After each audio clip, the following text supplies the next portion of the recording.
The spaceport reeked of burnt fuel and stale recycled air. Crew members shoved past each other near the departure gates, their boots clanging on metal floors. Nobody looked twice at the figure slumped against the far wall. She sat alone in a corner where shadows pooled thick. Her skin shimmered faint blue under the flickering overhead lights. 6 fingers curled around a battered travel case. Her eyes, too large and too dark, tracked every human that passed. None stopped. Most turned their heads away. Greg Martin watched from across the terminal. He'd seen this before. Alien travelers stuck in human stations, avoided like disease. The war had ended 3 years ago, but hate didn't vanish with treaties. He grabbed his duffel and crossed the floor. Boots echoed. Conversations died as he approached her corner. She tensed, pulling the case closer. "Mind if I sit?" Greg asked. Her head tilted. Those dark eyes studied him with an intelligence that made his spine straighten. She said nothing but shifted slightly, making space on the bench. He dropped his bag and sat. The humans nearby muttered. Someone spat on the floor. Greg ignored them. "Long wait?" he asked. 17 hours. Her voice came out like wind through crystal. Melodic but sharp. The transport to Kepler Station was delayed, then canceled, then delayed again. Sounds about right. Transit Authority couldn't organize a one-ship parade. The corner of her mouth moved. Not quite a smile, but close. "I am Venya," she said. "Greg," she nodded once, formal. "You are the first human to speak to me since I arrived on this station. The first in many stations. People are stupid when they're scared. The war is over. Fear doesn't end with paperwork." A group of freight haulers walked past. One deliberately kicked Greg's duffel. "Alien lover," the man growled. Greg stood fast. The hauler was bigger, angrier. They locked eyes. "Keep walking," Greg said. His voice dropped low. Dangerous. The hauler's friends pulled him back. They moved on, throwing insults over their shoulders. Greg sat again. This pulse hammered, but his hands stayed steady. "You did not need to do that," Venya said quietly. "Yeah, I did." She studied him again. "Why?" "Because it's right, and because I've seen what hate, lost friends to it, lost more to the lies that keep it going." He met her eyes. Someone's gotta be the first to stop being an asshole. Venya's expression shifted. Something like hope flickered across her features. The announcement system crackled. "A transport to Kepler Station, boarding now, gate 14. Venya stood, gathering her case. "That is my departure." Greg rose too. "Safe travels." She paused. "You will be remembered, Greg Martin. When my people speak of humans who chose differently, your name will be among them." Then she walked toward the gate. Alone, but somehow less so. Greg watched her go. Around him, the spaceport continued its chaos. But something had changed. Something small. Sometimes small was enough. 3 days later, Greg's ship docked at Kepler Station. The massive orbital hub spun slowly against the black, its docking arms stretched like a mechanical spider. He'd signed on for cargo inspection work. Nothing glamorous. Pay was decent, and the job kept him moving. The airlock hissed open. Greg stepped into the main concourse and stopped dead. Kepler Station was different. Humans and aliens moved together through the corridors. Not perfectly, not without tension, but together. A Zethian merchant haggled with a human trader over crates of protein paste. 2 Valorian engineers consulted a holographic display alongside their human counterparts. Greg headed toward the employment office, weaving through the crowd. He passed a cafe where species he couldn't name shared tables. The sight twisted something in his chest. This was what the war had supposedly been about. Coexistence. Most stations hadn't gotten the memo. Greg Martin? He turned. Thenya stood 3 meters away. her blue skin more vibrant under the station's better lighting. She wore different clothes now, a fitted jacket over dark pants. Professional, purposeful. Venya, didn't expect to see you again. I was hoping I would see you. She approached, her movements precise. I made inquiries, discovered you had accepted work here. You tracked me down. I wished to thank you properly and to make an offer. Greg's eyebrows rose. What kind of offer? Walk with me. They moved through the concourse together. Fewer stairs here, but still some. A human child pointed at Venya until her mother pulled her hand down. An elderly man watched them pass with narrowed eyes. This station is unique, Venya said. Administrator Kent believes in the treaty's true purpose. She enforces integration policies. It is not perfect, but it is progress. Better than most places, much better. But there are still incidents, violence, sabotage. 3 days ago, someone planted an explosive device near the Gahoran residential sector. It was found before detonation, but the message was clear. Greg's jaw tightened. Terrorists? Extremists who want the war to resume. They exist on both sides, human and alien. They work to destroy what fragile peace we have built. They reached an observation deck. The view opened onto the black with distant stars scattered like thrown salt. A transport ship glided past, running lights blinking. Station security is overwhelmed, Venya continued. They need people who understand both the human and alien perspectives, people who can move between communities, build trust, identify threats before they escalate. You're talking about intelligence work. I am talking about survival for everyone aboard this station. She turned to face him fully. I work for Administrator Kent's Integration Task Force. We investigate incidents, mediate disputes, and yes, sometimes we stop attacks before they happen. We need humans willing to stand with aliens. Most refuse. You sat beside me when no one else would. Greg processed this. You're recruiting me. I am offering you a choice. Continue with cargo inspection or help us keep this station from tearing itself apart. The pay is better. The risk is considerably higher. What makes you think I'm qualified? You stood up to those freight haulers without hesitation. You recognized injustice and acted. That requires courage and conviction. Her dark eyes held his. More importantly, you see us as people. That is rarer than you might think. A proximity alarm echoed through the deck. 2 ships adjusting position. The sound faded. What exactly would I be doing? Greg asked. Depends on the day. Sometimes you monitor human gathering spaces for extremist rhetoric. Sometimes you escort alien diplomats through hostile sectors. Sometimes you investigate crime scenes where species loyalty complicates everything. Sounds like a good way to make enemies. It is on both sides. Some humans will call you traitor. Some aliens will never trust you regardless of your actions. Venya's expression softened slightly. But some will see what you are trying to do. Some will follow your example. Change begins with individuals willing to stand in the gap. Greg looked out at the stars. He thought about the war, about friends who died fighting aliens they'd never met, about the propaganda that painted entire species as monsters, about the truth he'd learned too late. When do I start? He said. Venya's face transformed. It was definitely a smile this time. Now, the Integration Task Force operated from a nondescript office in Kepler Station's administrative ring. No signs, no markers, just a reinforced door with a biometric scanner.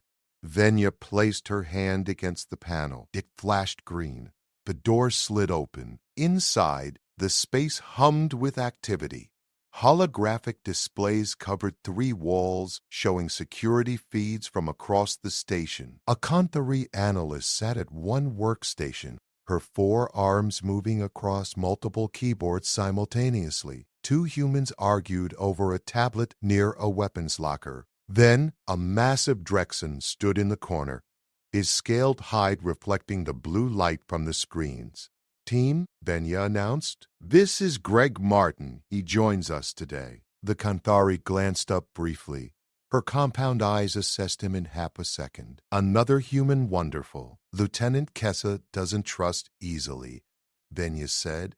"You will need to prove yourself." "Fair enough." The Drexen approached. He stood nearly 7 feet tall, built like a walking tank. "I am Borath. Welcome." His voice rumbled like distant thunder.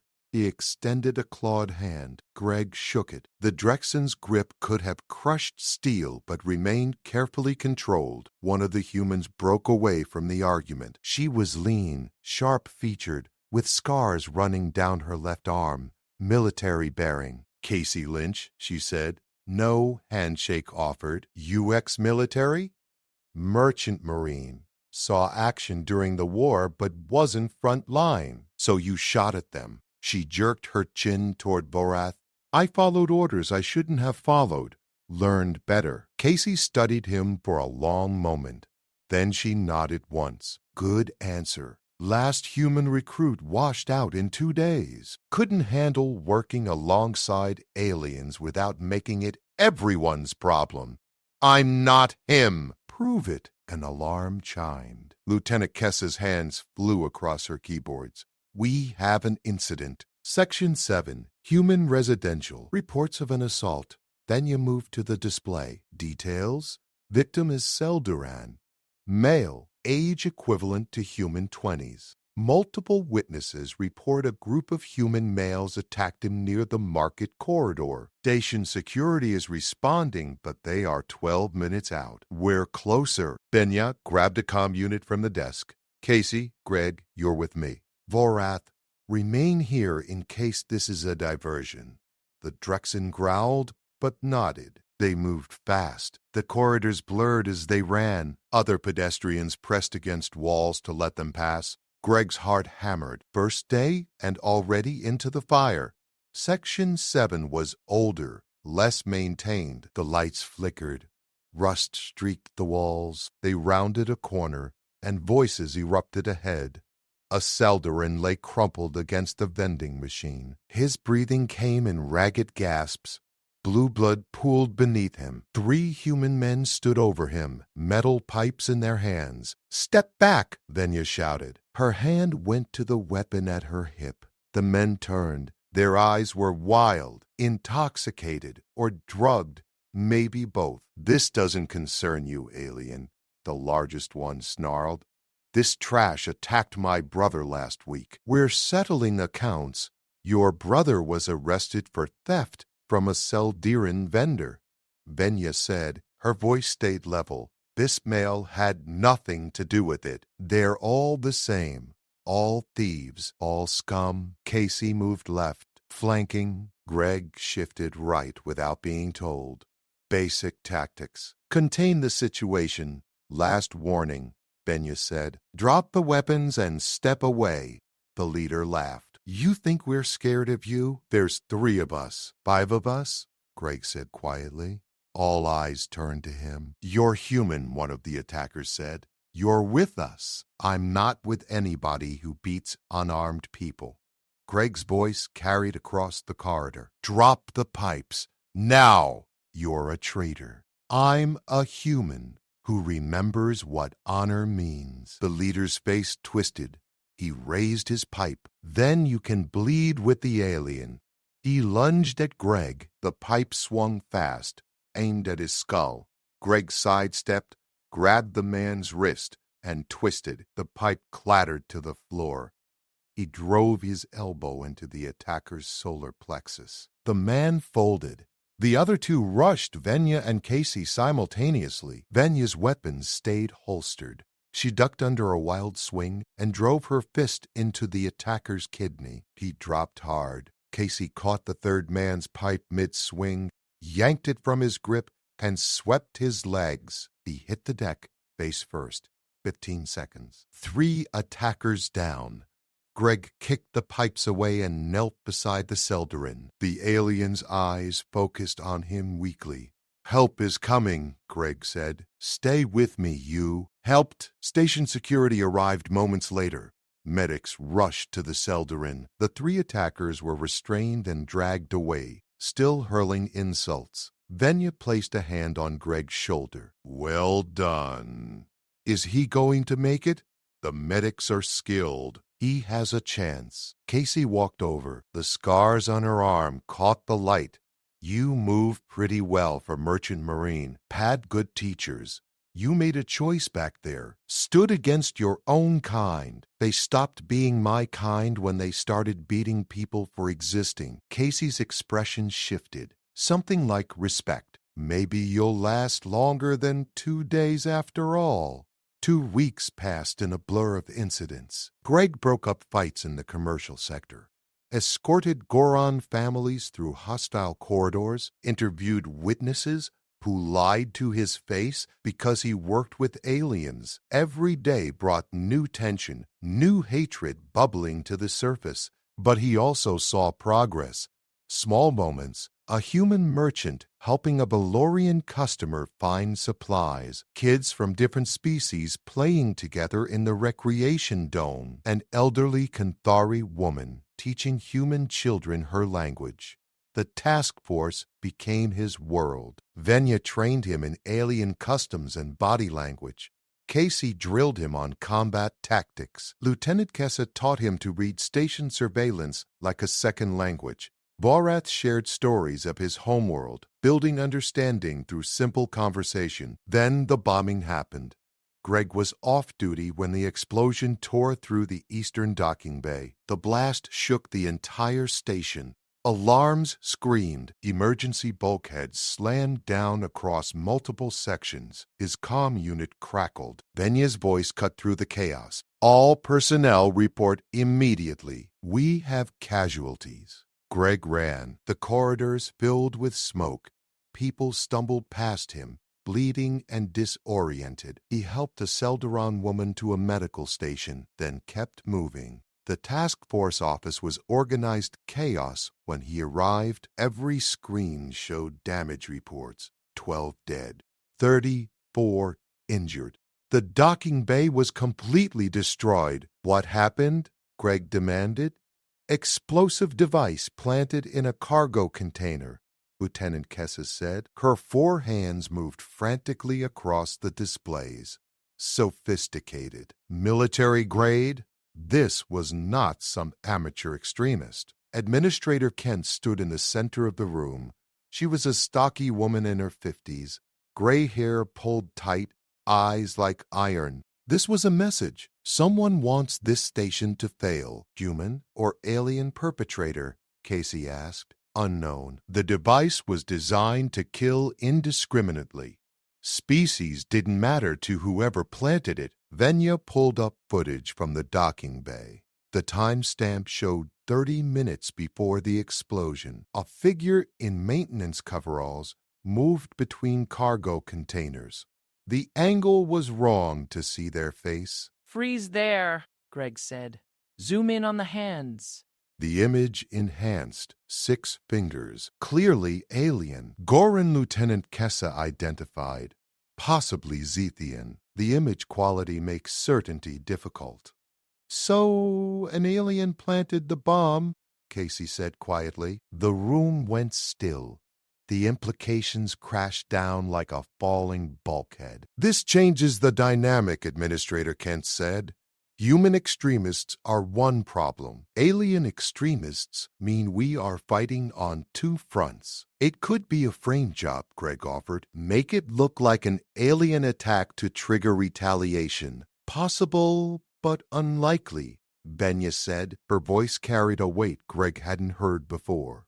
"There are factions among my people and others who believe coexistence is weakness. They see stations like this as betrayal of our species' purity." "Fantastic," Casey muttered. "Racist aliens, just what we needed." "Hatred is not exclusive to humans," Vorath rumbled. "We all carry the capacity for it." Administrator Kent's jaw tightened. I need answers fast before panic spreads and this station tears itself apart. The docking bay explosion will be reported across every human colony within hours. Anti-alien sentiment will explode. We need to find the bomber, Venya said, and we need evidence showing what really happened. Greg added, truth before speculation spreads, Kent nodded. You have 72 hours. After that, I lose control of the narrative. Use every resource. Find me the person responsible. The team scattered to their tasks.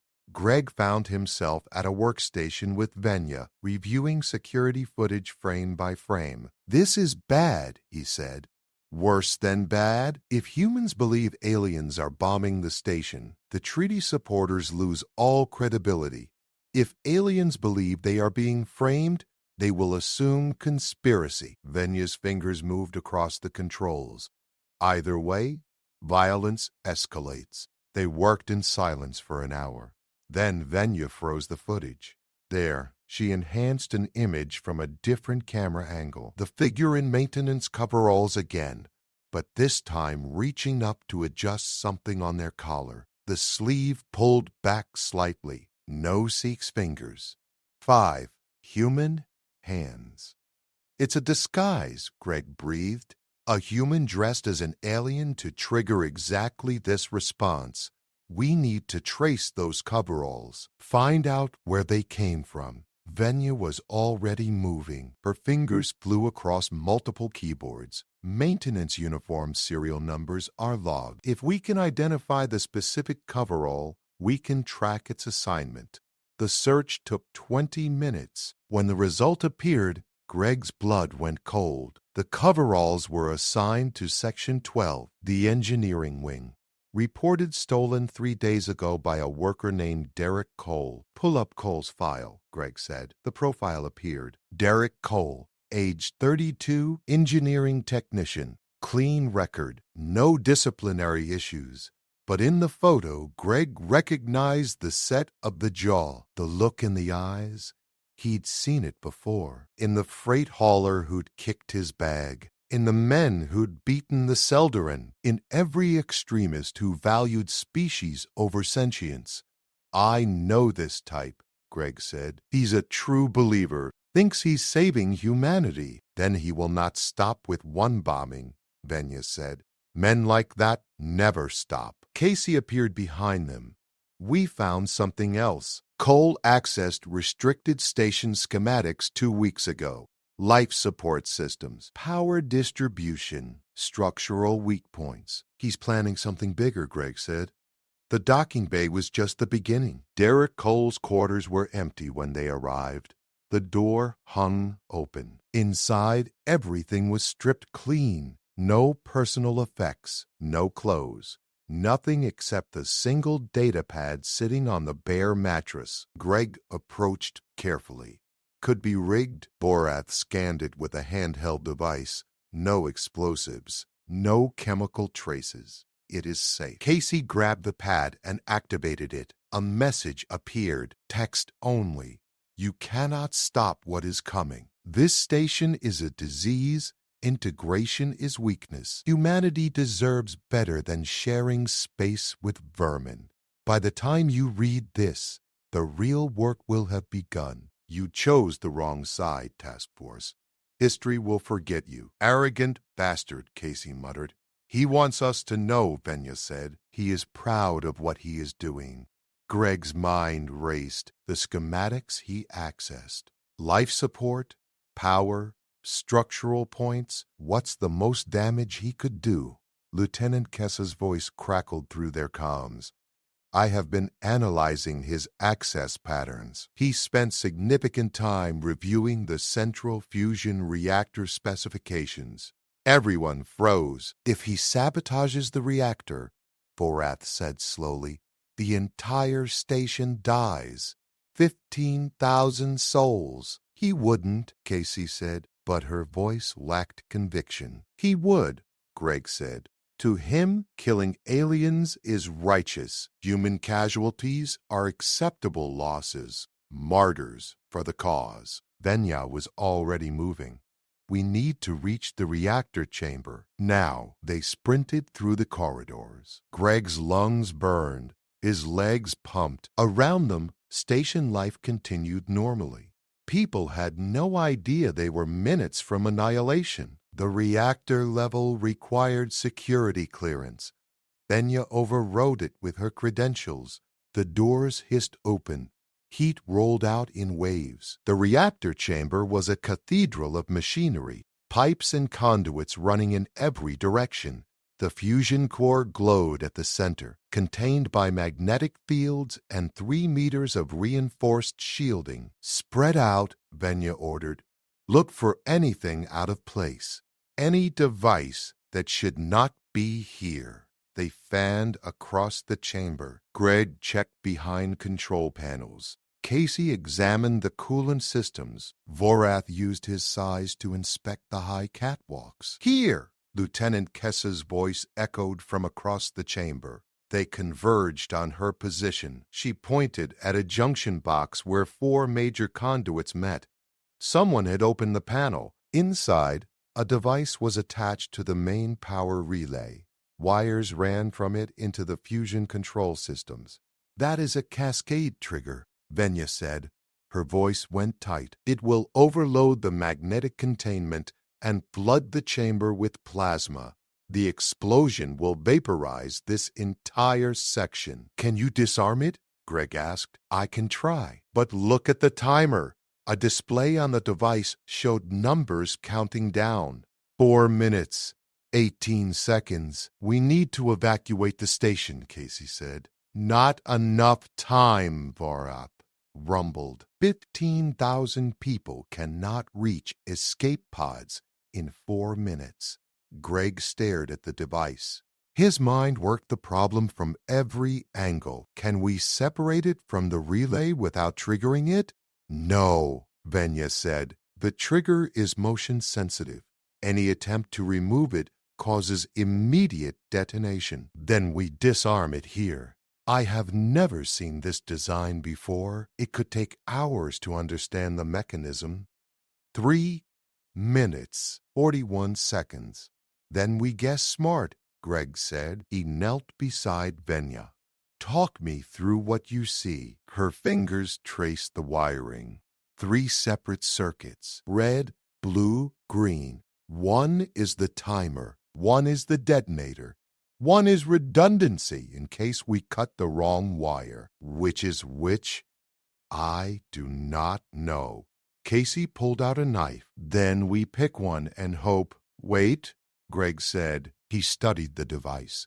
Something about it nagged at him. The placement, the design, the arrogance of it.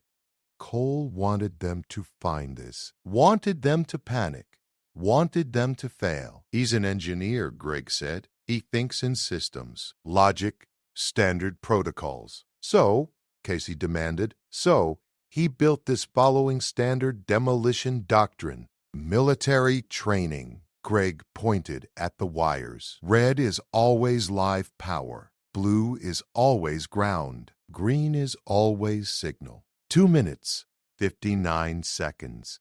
"You are guessing," Venya said. "Yeah, but it's an educated guess. The timer needs constant signal. That's green. The detonator needs live power. That's red. Blue is the decoy.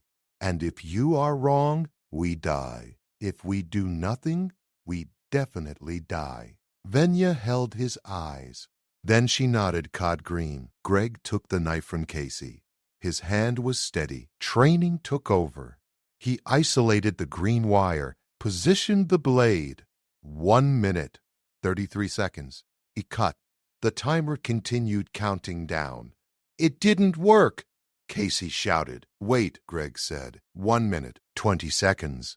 19, 18. The timer flickered. 17, 16. It stopped. The display went dark. The device powered down completely. Greg exhaled. His hands shook now that the moment had passed. Standard protocol. He couldn't help himself. Venya placed a hand on his shoulder. "You saved 15,000 lives. We're not done, Casey said. Cole is still out there. He'll try again. No, Lieutenant Kessa said.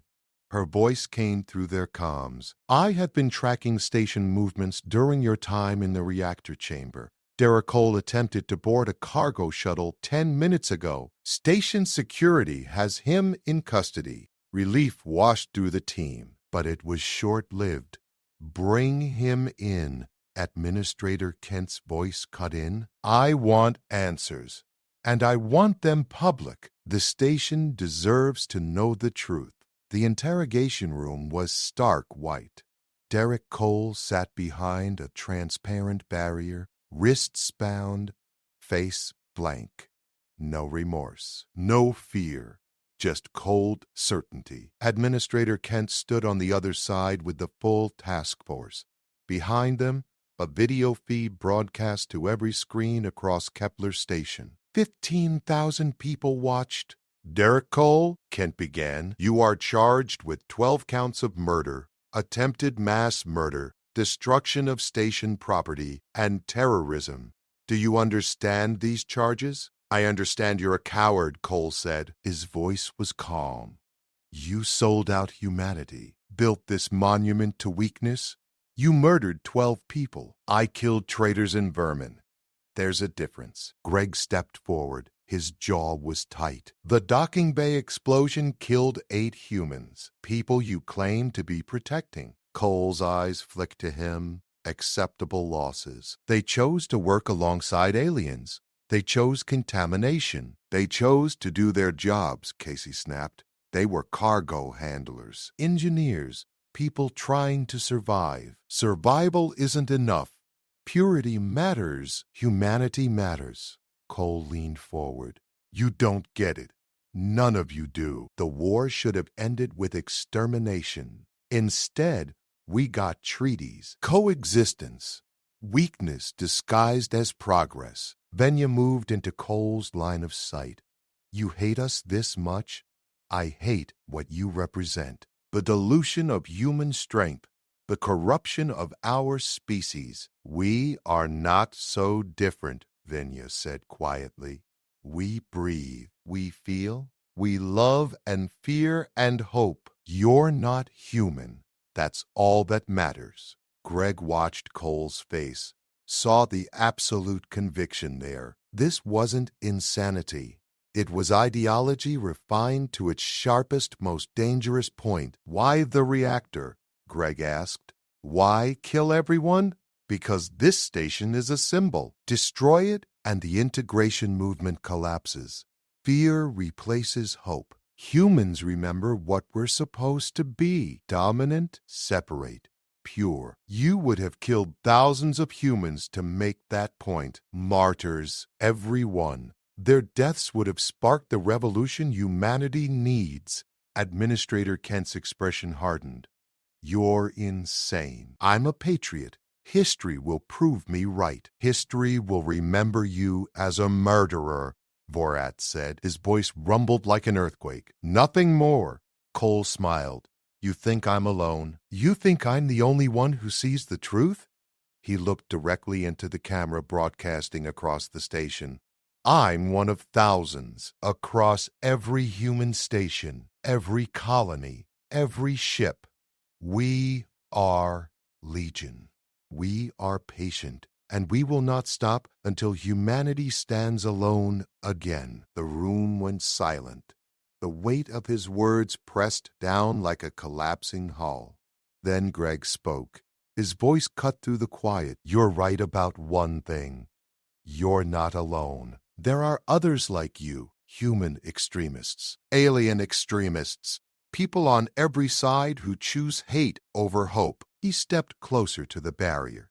But here's what you don't understand. For every one of you, there are 100 people who choose differently, who sit beside someone different, who extend a hand instead of a fist, who see past species to the person underneath. Naive fool, Cole sneered. Maybe, but I've seen what your way leads to. I fought in the war, watched friends die for lies about alien monsters. learned too late that the real monsters were the ones who started the fighting. Greg's voice grew stronger. You want humanity to stand alone? We already tried that. It gave us centuries of stagnation. The aliens didn't make us weak. They made us better, challenged us, forced us to be more than we were. Collaboration makes us soft. Collaboration makes us survive. You want to know why the station works? Not because we're weak, because we're strong enough to admit we need each other. Cole laughed. Pretty speech. Won't change anything. It already has, Venya said.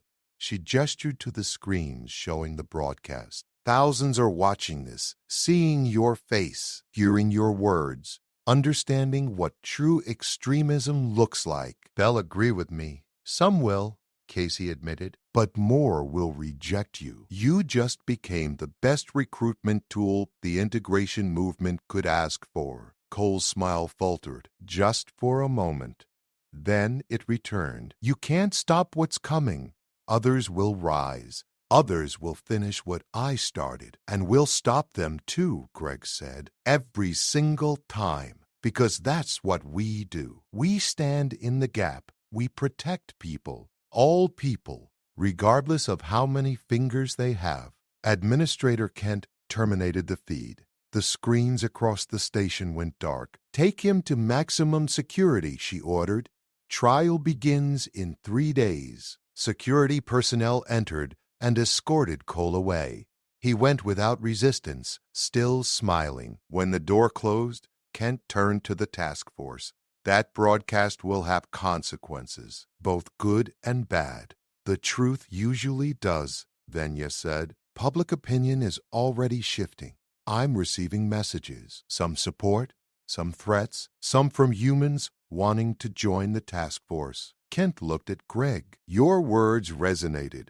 They were just words. Words matter, especially now. She pulled up data on her tablet. 3 new incidents reported in the last hour. Human extremists emboldened by Cole's speech, but also 5 reports of citizens stopping fights before they escalated. People standing up. So it's working, Casey said. It's a start. A small one. Kent closed the tablet. But small starts are how change happens. One person sitting beside another, one choice to be better. Greg thought back to the spaceport. The alien woman alone in the corner. The simple decision to offer space on a bench. Everything had started there. And it was far from over. 6 months later, Greg stood in the observation deck where Venya had first recruited him. The view hadn't changed. Stars scattered across the black, ships coming and going, but everything else was different. Kepler Station had become a model. Other stations watched and learned. Integration programs spread, not everywhere, not perfectly, but the movement grew. The task force expanded to 20 members, humans and aliens working side by side. They stopped 4 more bombing attempts, broke up 6 extremist cells, saved lives daily. Greg's name became known. Some called him traitor, others called him hero. He ignored both labels and focused on the work. The door opened behind him. Venya entered, carrying 2 cups of something that smelled like burnt coffee. Your shift ended an hour ago, she said, handing him a cup. Finishing reports. You always say that, Greg smiled, because it's always true. They stood in comfortable silence. Through the observation window, a diplomatic vessel docked at Bay 7. Goron and human delegates emerging together. Do you ever regret it? Venya asked. That day in the spaceport, sitting beside me, not once. Your life would be simpler if you had walked past. Simpler isn't better. Venya nodded. I have been thinking about that moment often, how one small choice cascaded into all of this. You saved this station, saved thousands of lives, changed the course of integration itself. I just sat down on a bench. You chose to see me as a person. In a galaxy full of hate, that choice was revolutionary. Greg sipped the terrible coffee. Someone had to be first, and now others follow. The human who stopped the assault in Section 9 last week. The Valorian merchant who sheltered a human family during the lockdown. The children who play together in the recreation dome without knowing they are supposed to be enemies. Venya's voice carried quiet pride. You started something, Greg Martin? We started something. All of us. The door opened again. Casey stuck her head in. Got a situation in Section 4. Group of human dock workers harassing a Seldarin family. You two want in? Greg drained his cup. Always, they moved through the corridors with practiced efficiency. Around them, the station lived and breathed. Imperfect, struggling, but alive with possibility. Section 4 was crowded. The dock workers had the Seldarin family cornered near a supply depot. 3 adults, 2 children, fear in every face. But this time was different. A crowd had gathered, humans and aliens together, not watching passively, intervening. Back off, a human woman said. She stood between the dock workers and the family. They haven't done anything to you. Stay out of this, one dock worker growled. No, a Goran male stepped forward. She is right. This stops now. More joined, human and alien, young and old, creating a wall of bodies between hate and its targets. Greg and his team arrived to find the situation already diffusing. The dock workers, outnumbered and outmatched, retreated with muttered curses.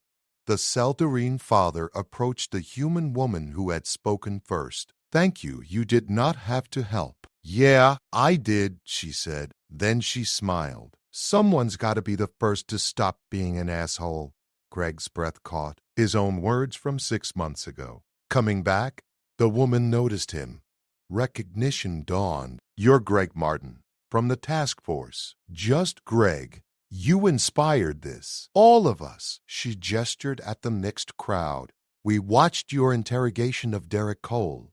Watched you stand up. We decided to do the same. Others nodded, human and alien voices mixing in agreement. You did this yourselves, Greg said. Made the choice. That's all that matters. The crowd dispersed slowly. The crisis passed. Another small victory in an endless fight. Venya touched Greg's arm. Do you see? It is spreading, one person at a time. That is how change always happens. They returned to the task force office. The work continued. It always would. Extremists would keep trying. Hate would keep rising, but so would resistance. That night, Greg sat alone in his quarters. He pulled up a message on his personal terminal. It had arrived that morning from a transport station 3 systems away. Dear Greg Martin, my name is Lieutenant Chen. I command security on Haven Station. We have integration problems, violence, fear. I watched your broadcast, watched what you did on Kepler. I want to try the same here. Can you help? Greg smiled. He composed his reply. Start small. Find the people sitting alone. The ones everyone ignores. Sit beside them. The rest follows from there. He sent it and leaned back. Through his window, the stars turned. Infinite possibilities scattered across the black. Somewhere out there, someone would make a choice. Extend a hand. Sit beside another. Start the cycle again. Humanity wasn't perfect. Aliens weren't perfect. But together, struggling and failing and trying again, they were building something better than either could achieve alone. Greg thought back to that spaceport. The blue-skinned woman slumped in shadows. The empty bench. The simple decision that changed everything. Everyone ignored the alien woman. So he sat beside her. And the galaxy shifted. One choice, one moment, one person willing to be first. That was all it ever took. That was enough.